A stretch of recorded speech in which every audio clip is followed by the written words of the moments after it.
What's up, Alex? What up? How's it going? Pretty good, buddy. How you doing? I'm doing great. Thanks for asking. Nice, buddy. You're the only one here right now, but welcome, first of all. Uh, Usually what I do for these live lessons is I'll film myself talking for like 20 minutes, just giving a basic lesson, and yeah. then we move into like questions and answers and stuff. Okay. Sounds good. Sounds good. Sound good? Do you Yeah. have that time, or do you want to ask any questions now before I get started? Uh, I don't have questions right now, so yeah, just Sweet, a little buddy. bit interesting. Like, yeah, Okay. see Well, what's. what I'm gonna cover on this one is basically just the basics of sport climbing from top to bottom, and then we can get into the specifics after that. Sound good? Yeah, sounds good. Amazing. Okay. So this lesson is covering, as I said here, just the basics of sport climbing. So I'm going to go through the four main skills that I've broken this into. The first one is lead belaying. Second one is lead climbing, anchor building, and anchor cleaning. So first, I will talk about what sport climbing is. So outdoor sport climbing is kind of the most basic type of climbing there is. So the only thing that's more basic outside is bouldering. But as far as rope climbing, sport climbing is pretty much the easiest. And sport climbing is when you start from the ground and you climb up and you clip in the rope as you are climbing until you reach the top. So that's the definition of sport climbing. You're setting up these temporary anchors, and then when you get to the top, you're setting up the actual anchor. Now, there is traditional climbing where you clip the rope as you go up, but in traditional climbing, there isn't pre-fixed gear in the wall on the way up. So in sport climbing, you have things like this, which are bolts that have been drilled into the wall or glued into the wall. So that is already in the wall, so you can clip it as you go.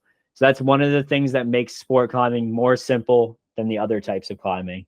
There's lots of different climbing. Like I said, there's bouldering, trad climbing, alpine climbing, ice climbing, and even more. But sport climbing is what we're focusing on just because it's a great place to start. And a lot of people who do those other types of climbing start with sport climbing, or they learn it on the way. Yeah, so we're just gonna go through each one of these really quickly. This isn't like a comprehensive how to do each one, but it's just gonna be a basic understanding of each one. So lead belaying, I'm gonna pull up my notes here. But lead belaying is what you do to manage the rope while the person is climbing. So if, say, I'm gonna pull this rope down just to show you kind of the basics. So if I was belaying, obviously I don't have a second person here, but I would use a device, and I have a gree on me, which is this. It's the thing that a lot of people use in sport climbing for belaying. And basically what the gree is you can imagine it as like a very strong hand.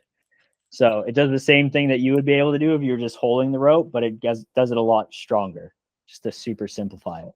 And what I'm going to do is, while my climber is climbing up, I'm going to feed rope through this device so that I'm just managing the rope.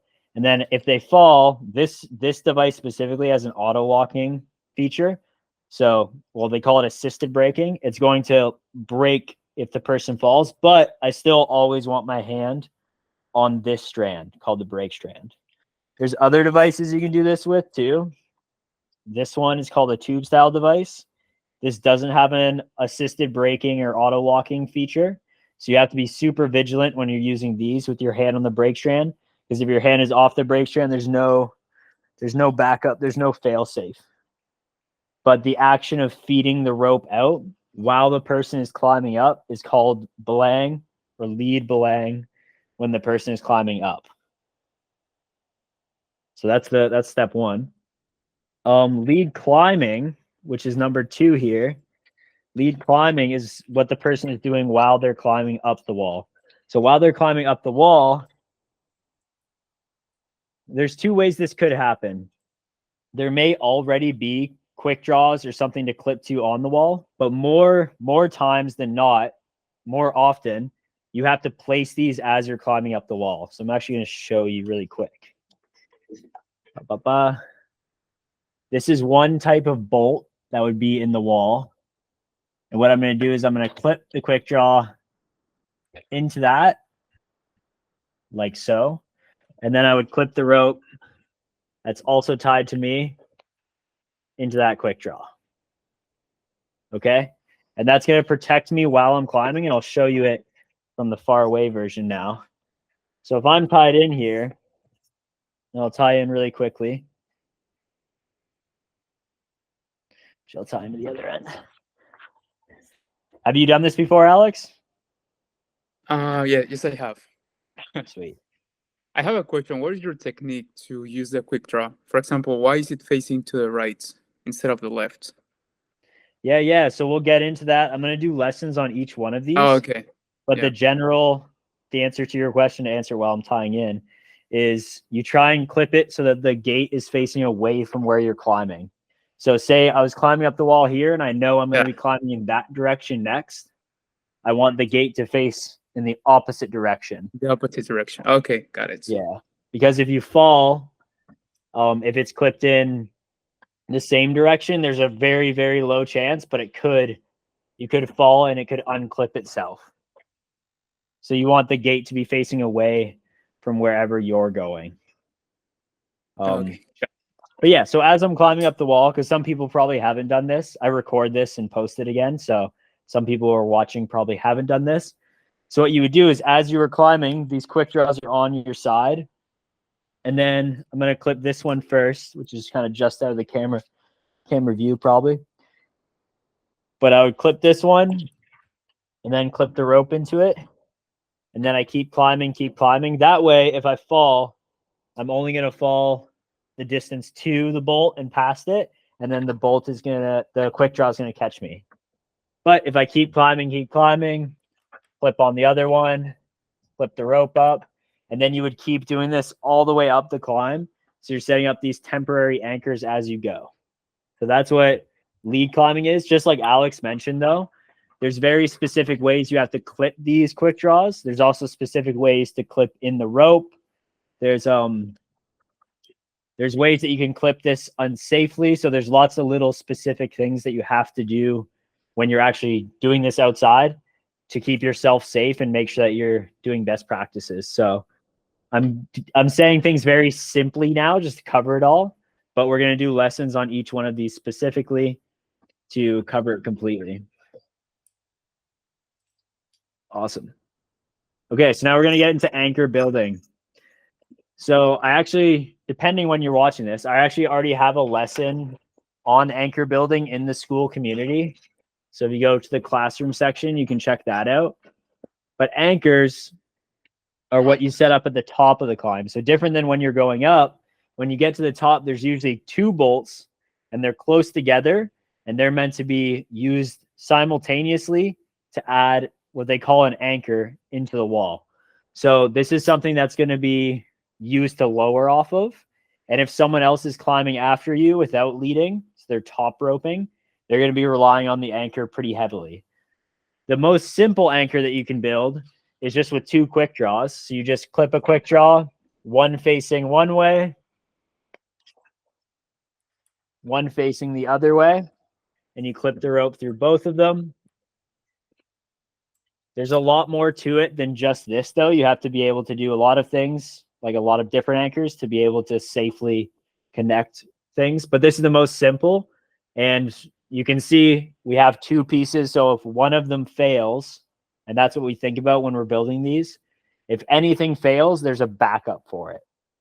So that's anchor building. There's also, if these weren't completely side by side, because sometimes they're offset, then you have to be able to build an anchor using slings and quick draws. So I pretty much always climb with a sling on me and some non-locking carabiners connecting them. And then what I'll do, if these bolts are offset, is I'll just really quickly, and sometimes I'll do this even if the bolts are beside each other, if I know a lot of people are going to be climbing on it after me or it's going to be up there for a long time. So I might clip the sling to the wall. And then this is just one of many different types of anchors that you can build. That's just a figure 8 on a bite. And then I would throw 1, 2 lockers on there. And these would be facing in opposite directions so that If one fails, the other one is way less likely to. And then I would clip both ropes, or sorry, the rope through both carabiners, lock that. And this, as you can tell, is a way more sturdy anchor than the 2 quick draws. So I can rely on this to be stable a lot longer than 2 quick draws, because if it gets windy or gets bumped around, the quick draws might get jumbled. And also, I wouldn't want to hang up 2 quick draws all day, especially if I can't see them. So sometimes I'll put these. The other thing is you can extend this out further depending what gear you have. So there's lots of different anchors you can build. It's fun to play around with them. And also, when you get into multi-pitching, if you get into more advanced types of climbing, you wouldn't use 2 quick draws for an anchor when you're multi-pitching, which is the type of climbing you would do if you want to climb more than half a rope length. But that's for a different video. Okay, so anchor cleaning. Actually, I'll leave these on for anchor cleaning because that's what you do at the end of the climb. So whether it's 2 quick draws or it's these guys locked up, cleaning an anchor means that at the very end, when you're done climbing, you need to take off all of the temporary gear. So you got to take it all off. And the way that we do that is you're going to personal anchor into the wall. Now, there's lots of different ways to set up a personal anchor. One way is to use one of these things. This is actually a specially made system for personal anchoring, and you can choose what distance. And you would just girth hitch this around your belay loop, which is the colored loop. And same thing when we're personal anchoring, you want to clip this into one piece and then have some way to clip the other one in, whether it's a quick draw, you flip the quick draw here, whatever. There's lots of different ways to do it, but you just want to make sure that you're relying just on your personal anchor is what they call it. So you have a different system than the rope, keeping you safe. And then you would pull the rope. This is just one way to do it. There's actually 2 main ways. I'm just going to show you one. You would pull a chunk of rope out. So you ask your buddy to give you a lot of rope. You pull a bunch through the anchor, tie a knot. I'm going to tie a clove hitch here, but you can tie whatever, and just clip the rope to your hip. That way you don't drop the rope, because the next step is untying completely, which sounds scary probably, or it should sound scary because you're untying from the rope. But if you build your personal anchor right, you shouldn't be worried because you're on that system. So now I have this rope is totally off me, but I have it safetied on my my knot here. And then I'm going to feed it through the fixed gear. So now the rope is running through just the gear that's already on the wall. So I'm not relying on the temporary gear. And then I'm going to retie back in. So I tie my figure 8 again.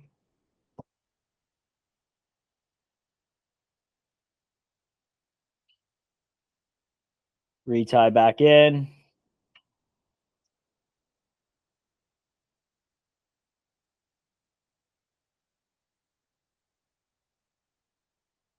And once I'm tied in, I can undo that knot that I had on my side. And then what I always do at this point is I get my partner to take in all the ropes. You just yell down, take is the word that we say in English. And then you would check that that rope system's correct. So you're actually looking at your knot. You're making sure that all of the weight is on your rope and none of it's on your personal anchor. And then you would take off your personal anchor. And like I said, there's lots of different personal anchors. This is just one of the many. Throw that on your side. I actually don't use this type of personal anchor, but I just had it handy. And take off your anchor.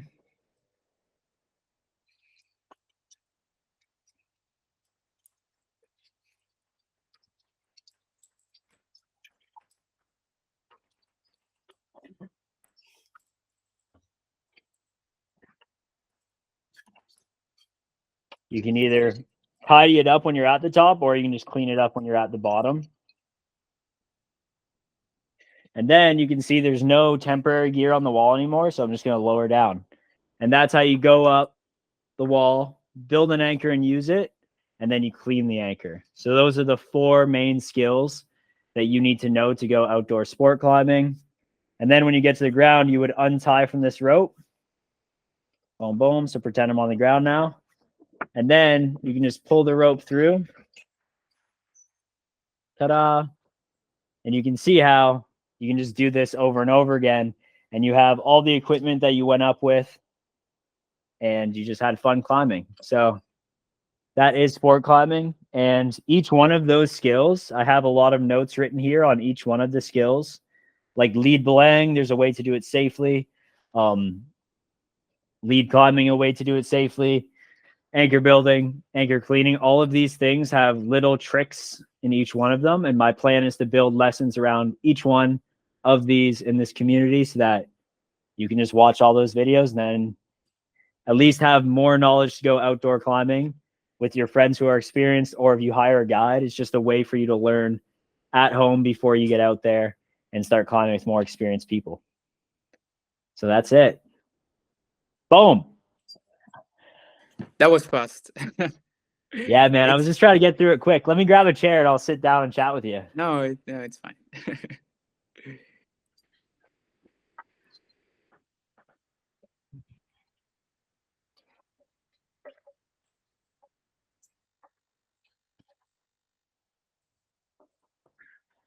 All right. Yeah, I just wanted to get a high level overview. Overview. Yeah, that was really fast. It's a little bit different than the technique I used for anchor cleaning. But yeah, there are a lot of steps. I know how to do the lead belaying and the lead climbing, but when it comes to anchor building and anchor cleaning, yeah, for me, it's so hard to memorize the steps. So I always have someone clean the anchor. So yeah, I didn't know that you could use to quick draws. That's something new for me. Yeah, and it depends who you ask. Like, I did some guiding for a while, and when here, let me fix this.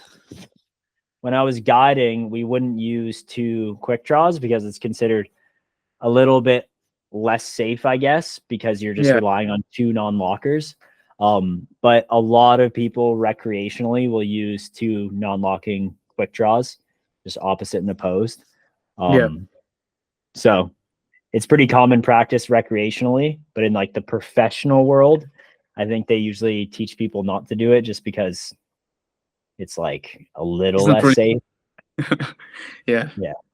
Okay. Yeah. Have you worked on the new one, the new belaying device, the Neox one?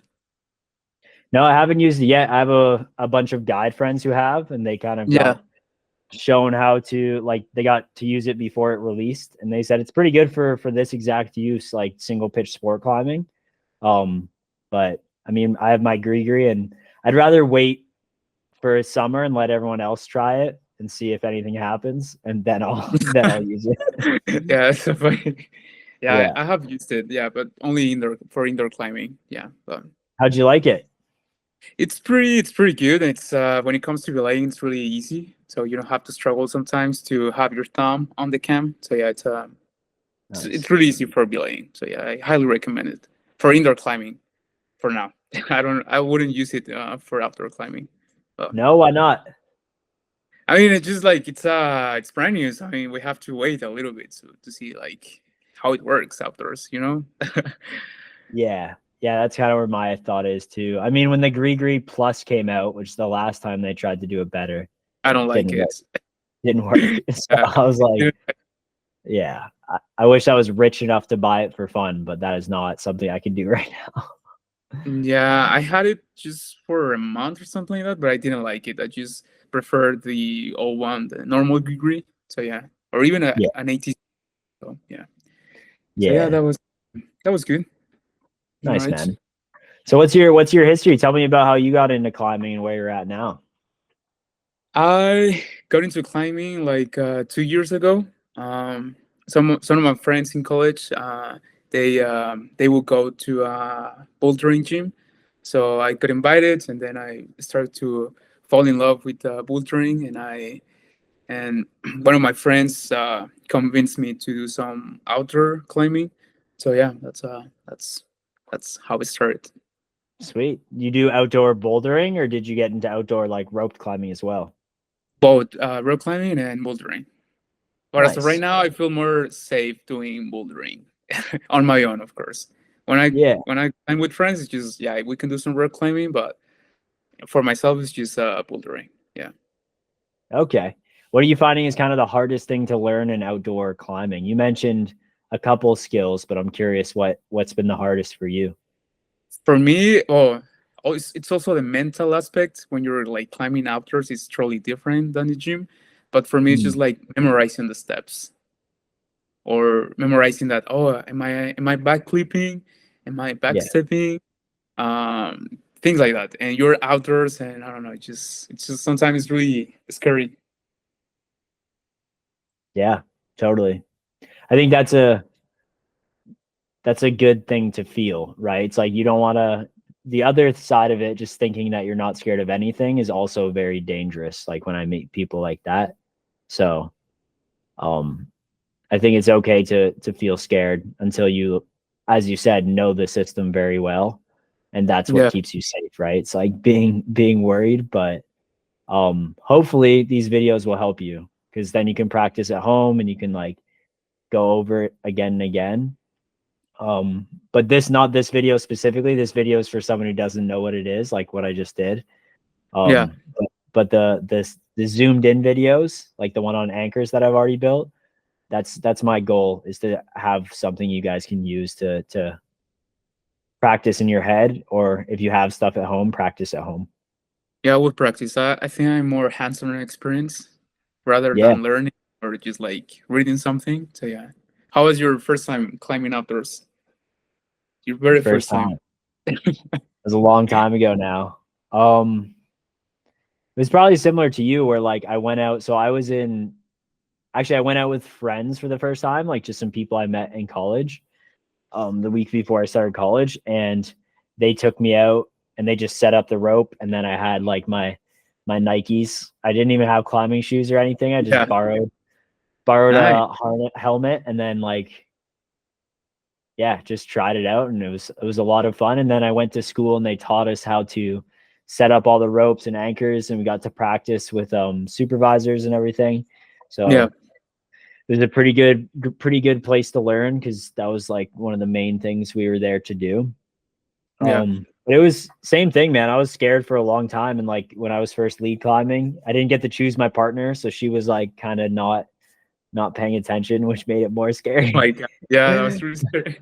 But you know, I think is a lot of it was just reps, and then over time, I practice and practice and practice in front of someone, and then eventually they're not there, right? And you got to do it yourself, and you've done it a Yeah, I hundred think times, so yeah. that was a tough moment, but Yeah, and it was really outstanding. Like you were climbing with Nikes. I mean, what grade was it?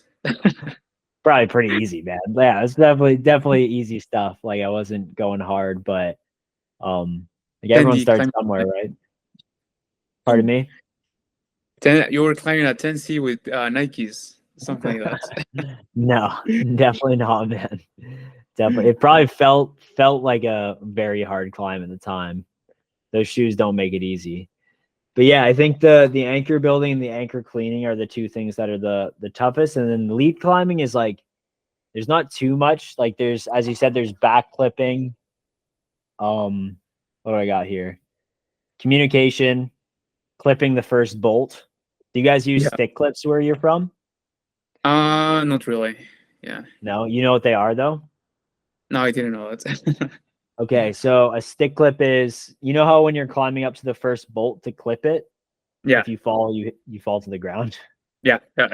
I know. So if you have a stick clip, it's basically like a long stick that you can you put the quick draw on it and you clip the Yeah. rope through, and then you use the stick and then you clip on the first bolt. So you don't have Oh, to, okay. yeah. Nice. That's really handy. I didn't know that. Yeah, it's very handy, especially for like very hard starts. Cause sometimes on like overhang routes, especially, Oh it's yeah. like, you know, you got a boulder move off the ground. So Yeah, it's great for Okay, that. your partner is spotting you, so I mean you don't have to worry if someone is spotting you, but yeah, it can be really hard. Yeah, yeah, and it's just scary. So you get the stick clip, and then you take that first bolt out of the equation. But that's one of the things that for lead climbing that I had here, communication. So just making sure you know how to talk to your belayer. Yeah. Do you guys use the word take and slack when you're climbing, or do you have a different language that you speak with your climbing partners? Well, yeah, it's pretty much the same. I use the Spanish words, but yeah, it's pretty much the same. In English, we say slack, take, or watch me if it's like a sketchy move. So I'm Yeah, telling my like I'm not feeling pretty confident on this movement, so just watch me just in case. yeah, yeah, Um, what else? Falling when you're falling, of course. Um, yeah, or sometimes you just keep me tight, I guess. Yeah. yeah, When I take a rest, perhaps sometimes just like, I'm gonna take a break. I'm really pumped right now. So yeah. yeah, yeah. So same. Those are the same words I use. It's take, slack, watch me, falling, and then lower. Ready to lower is the other one. I'll yell. Um, yeah, and I try and restrict it to just those things as long as like unless we're right beside each other and we can hear. Because sometimes I've been climbing in places where the wind is really heavy, or you climb over something and now your belayer can't see you. Yeah. So it's important to like know which 5 things you're gonna hear, so you can kind of guess and make it out. But I find that's something that people, especially newer climbers, I try and teach the communication bit, because they might say like, um, take in slack, Okay. or make me more tight, or they just start yelling words, that are like, what are you exactly asking for? Like, do you want slack, or do Do you you want me to want tight? take? Do you want yeah. Yeah, yeah. So that's why I find it's good to like, if you only know 2 words, take and slack are the ones, but the other ones you touched on are pretty great too. And then just communication before you leave the ground. I think some gyms make you like say certain things, or like, if you, depending who teaches you climbing, sometimes they're like, make sure you say on belay on. Oh Have you just yeah, had I was that? using that, but I was using that wrong because when I was saying to my partner like, "Are you on belay?"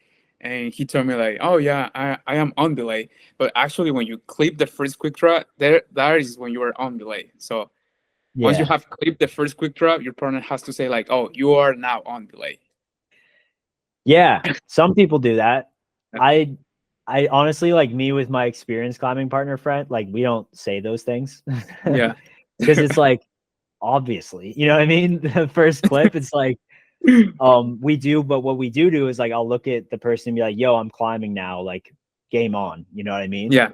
So it's not like this official, like, on belay, off belay, like, ready to climb thing. And yeah, when I climb with other people though, sometimes I clip the first bolt and then they're like, on belay. And I'm like, I fucking hope so, dude. Like, what else would you possibly be doing right now? Yeah.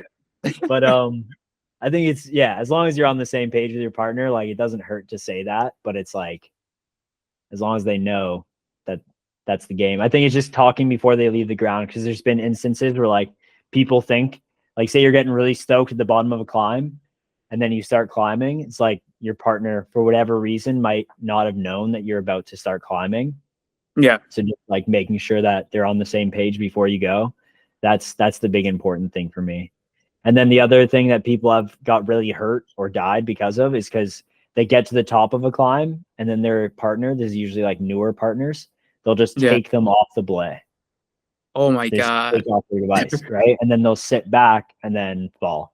So making sure, like, especially if you're with newer climbers or you are that newer climber, like, you don't take people off belay unless they, like, you explicitly hear that and that was part of the plan. Because yeah, lots of people get hurt doing that. Yeah, that's really scary. That's the first time Pretty, I hear that. pretty Yeah. shitty. Yeah. Yeah, it is actually. Yeah. In my case, I don't usually say slack or take. In my case, it's just, well, sometimes I do, but for example, when I'm clipping, I just say like clipping, and that means like, Yeah. okay, I have to give you some slack. And then when I say Totally. like clip, my partner just take. Yeah. That's the other thing, I guess. I'm gonna write this down too, just so I But remember it's all just the in my words. case. I don't know if it's like universal, but it's just like in It my is. case with Well, my partner. I say that one too, for sure. Because like sometimes you're pulling a ton of rope, especially if you're clipping up high. So that if Yeah, anyone's watching this and doesn't know, if you're clipping really high above you, your belayer has to give out a lot of slack. So yeah, if you say clipping, then they know they'll probably have to give out some slack. So that's good to know. yeah. Clipping, falling. It's Also, good to remember all the words. I forgot how many there were that you said. yeah, there are a lot of words. Sometimes it's really confusing, but yeah. And sometimes like I live in a border city, so sometimes I'm switching from English to Spanish, so it's really hard sometimes to keep up with the codes and everything. It's just like, oh. Yeah. Yeah, that makes it harder Yeah, but for it's fine. sure. What else? For me, in my case, one of the things that I struggle with is that sometimes when I'm clipping, sometimes I tend to bite the rope. And I Yeah. was told that that's pretty dangerous if you take a fall because you can break your jaw or something like that. But it's just like, for me, it's like the easiest things to do. Yeah, that's a weird thing that some people say, and I like good climbers bite ropes all the time. Yeah. Like I've been climbing for 8 years, and like I bite the rope pretty much every time I go climbing. Um, it is so hard to clip up high without biting the rope. Like I don't know Yeah. how people, I don't know how you would do that. Like you'd stuff it in your armpit and then grab the rest. Like you need to have the rope up higher so that you can reach down. But I think there's this weird subsection of climbers who like maybe haven't been climbing as long, or like that just gets passed along, where like biting is. So the danger is obviously if you have the rope in your mouth and then you fall, then you can break all your teeth and everything. Yeah. I haven't heard of anyone doing that. I'm sure it's happened before, but I think usually like if you yell falling when you're falling, or just yell at all, um then it would come out. But I think more importantly, it's like you literally can't clip above your head, like in a lot of scenarios, without biting the rope. So I just don't know how you would do it otherwise. Yeah. And for me, it's just like, I don't know, it's really like mental because when I'm biting the rope, it's just like, okay, you don't have to take a fall because otherwise you will break your jaw or something like that. It's just like, make me Yeah, nervous. yeah. I don't think you would break your jaw. You just blow out your teeth. You know what I mean? Because you'd be pulling that way. It would definitely Yes. suck. It would definitely suck. Don't get me wrong. But look at videos of pro climbers if you can, like climbing a whole route. Um, they don't bite the rope unless they have to, but like they definitely bite the rope. Like if you're pressed up against the wall and you just clip up high, it's like because the rope is at your harness, right? It's like if you reach down and grab, you can only grab this distance, right?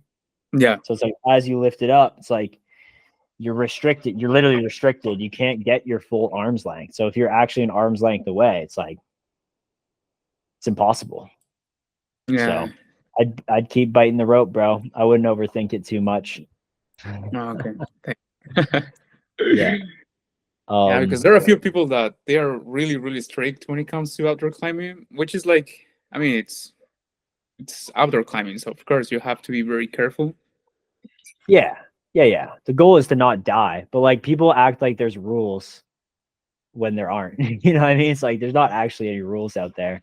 There's just like best things that you should, like if you do, you're way less likely to get hurt, right? Yeah. Yeah, and there's been a lot of changes over the last even like 20 years, and even time that I've been climbing. And if you listen to like guides, they'll say something different than older guides, and if you listen to reckless recreational people, they'll say something different. So I think it's important to think for yourself, and just even the things I'm saying, like I tell people, I'm like, do what makes you feel comfortable. Like if you don't want to bite the rope, you don't have to. I'm just letting you know, like a lot of hardcore climbers bite ropes, and you know what I mean, safe climbers bite ropes. So that's something that you can just add into your perspectives, that you can make whatever decision you want. I don't care what you do. You know what I Yeah. mean? Yeah. It's kind of annoying though, because like it would be nice if there was just one universal rule. Rule for everything. Yeah. Yeah, man. not at And I all. have not seen people breaking their teeth or something by biting the rope. I mean, I have not heard something like that before, so I don't know if you have. I've never met anyone, but like, yeah. I mean, watch the Olympics. I'm sure people will bite ropes doing that. You know, it's like, I don't know. At what point do you decide to or not? You're just gonna get in a position where you literally can't clip the quick draw without biting it, and then that's probably gonna make your decision easier. You know. So the other things I have written down here, clipping the quick draw into the wall. So this is what you were talking about, like which way the gate is facing, and maybe I'll show you. Yeah. I'll show you a little bit better here. So say this is how I clip the quick draw to the wall, and then I clip it in like this. So if I'm climbing above here, if I fall, I'm going to hold this a little more sturdy. But if I fall, like I'm climbing over here and I fall, it's possible that it goes like that. You see how that worked? Yeah. So It's pretty much like back clipping, when pretty much the rub unclips yeah, itself. back clipping is a little different because like it's easier because you're usually falling on the other side of the quick draw, so it's easier to unclip. But it is similar to back clipping. It's just like it's harder to happen because you kind of have to be on the inside of the draw. But that's why ideally you have the gates facing away. Sometimes you get in situations where like you don't know which way the climb is going next, or it climbs up this way for a little bit and then goes that way. Yeah. So you literally can't have the gates facing both directions. So that happens. And also trad climbers, like certain other climbers, don't think about it as much, just because it's unavoidable. So it's one of those things where it's like it's better to do it the gates facing away, but it's really not the end of the world. The likelihood of it popping out is way less likely. But to your point, the back clipping is really important. And if anyone's watching this, like the recording, and doesn't know, if this is the wall, you want to clip the rope where your end that you're tied into is facing away from the wall. So maybe I'll do it this way. If this is the wall here, you want, when you clip in, if this is the climber, you want to clip in so the rope is facing away from the wall. So the climber's end is facing away. So that when you climb up, if you fall, it lands like this. What you don't want to do is have it facing in the wall, because then it gets all jangled up and weird. And then when you fall, it might unclip. Which that's not like the gates. The gates has some tolerance, like you can get away with not doing it, but back clipping is really dangerous because it'll just unclip as you fall. So that would suck a lot. And then Z clipping, Z clipping? Yes, I do. It's when you clip above your first one and then below you don't follow an order. Yeah. I'll show you really quick. It's kind of like that. It's like, it's a little bit different actually than what you said. So I'm just going to tie in really quick. So you actually clip in the right order, but you reach below the second last one. I'll show you what I mean. Okay.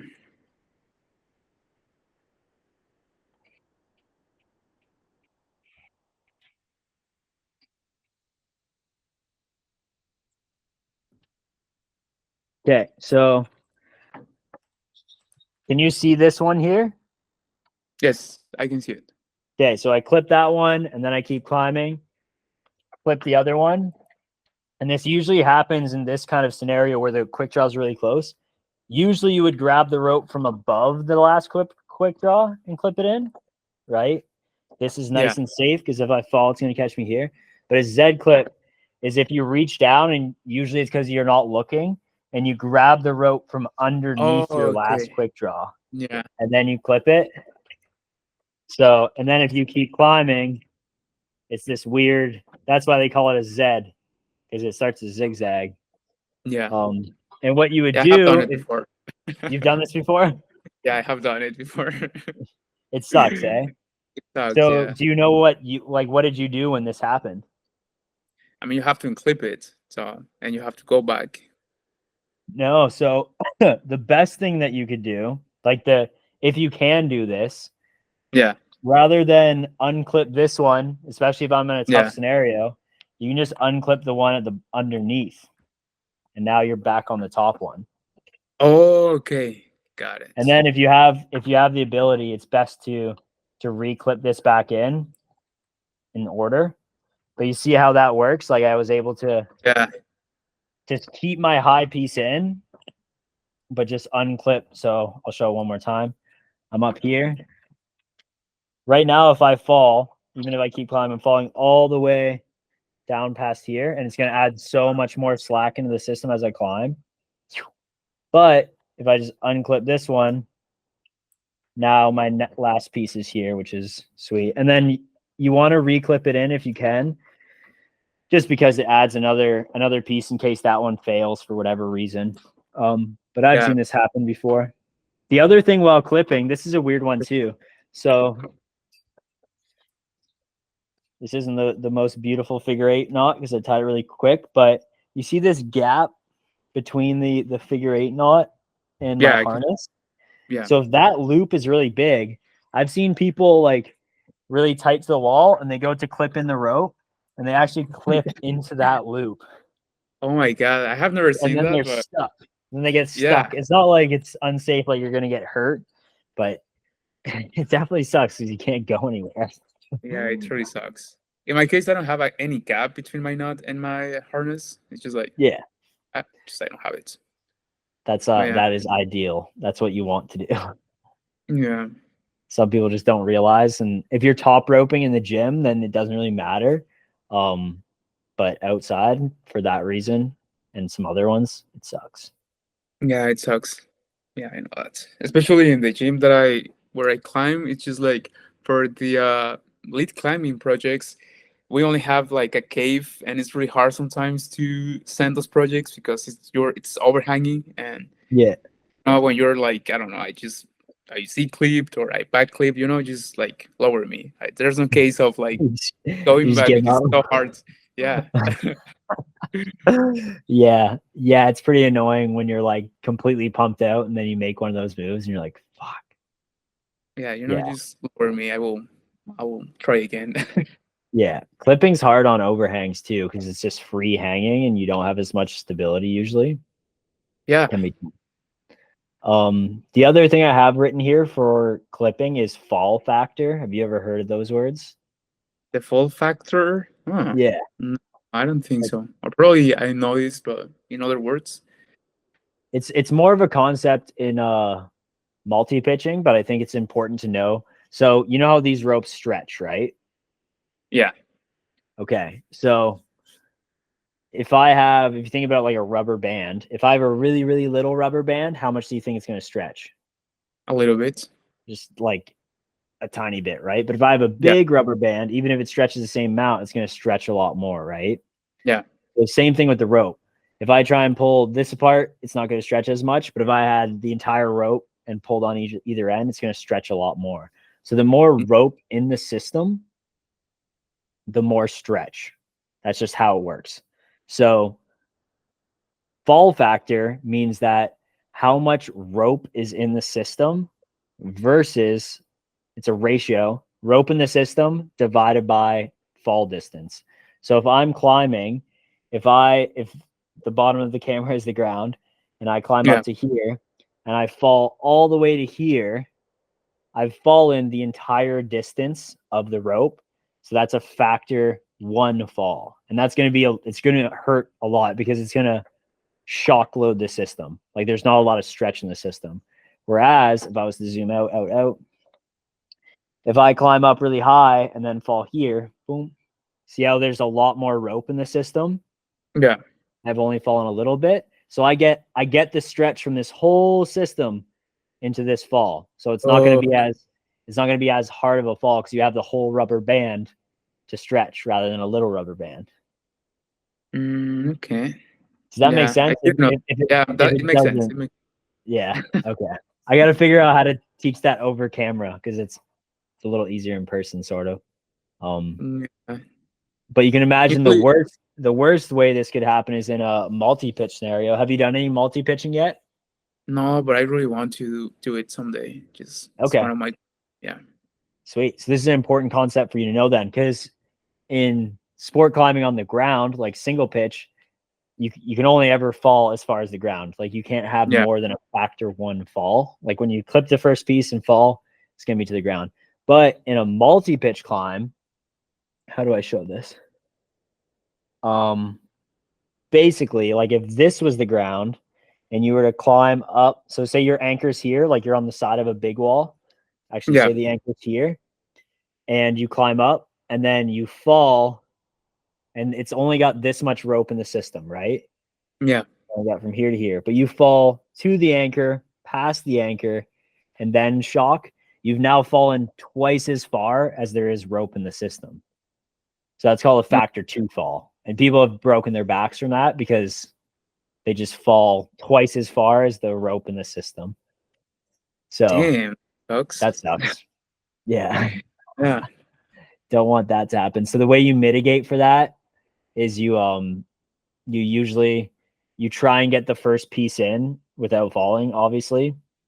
And then sometimes, like if I'm multi-pitch belaying, I'll be belaying for my harness, and then I clip a quick draw into the anchor, so at least there's another few feet in the system Yeah. before they go up. But it makes the first few moves usually past an anchor a lot more scary, and you can like jump. No, I guess you can't really do that in the multi-pitch thing, but yeah, just an important concept to know for lead climbing is fall factors. And also if you weigh a lot more than your other person, if you're the climber, then you're going to pull them up a lot, probably won't matter as much. But if you're belaying, say you're like 200 pounds and you're belaying your partner who's 100 pounds and they fall, you kind of want to give them a jump just at the right time so they have a softer fall, because otherwise you're going to Yeah. I have done it before. Yeah. yeah.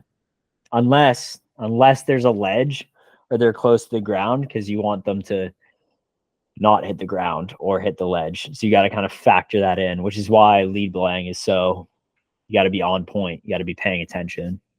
Yeah. And I mean, I sometimes struggle to lead belaying because it's really hard for me to find the perfect spot.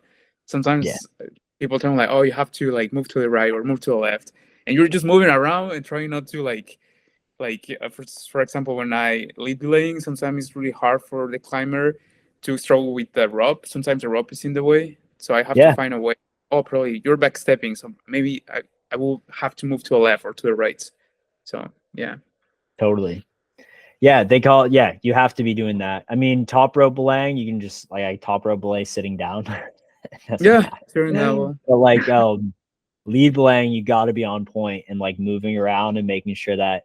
The other thing about lead belaying that I guess a lot of people maybe don't know is that one of your jobs is to watch your climber and see if they back clip, see if they Z clip, see if they're in a sketchy position, because they're so focused and sometimes it's really intense.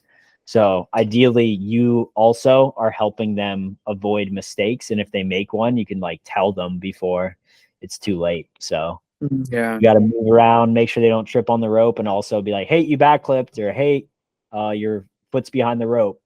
So yeah, got to be paying attention for sure. yeah. And at the end, just your neck just hurts because you're Yeah, you ever looking. use belay glasses? I have not. I really want to get one of those eventually. Dude, But it's so worth it. I didn't Which one buy do them you for use? so long. Which one do you use? I just bought the cheapest ones on Amazon, bro.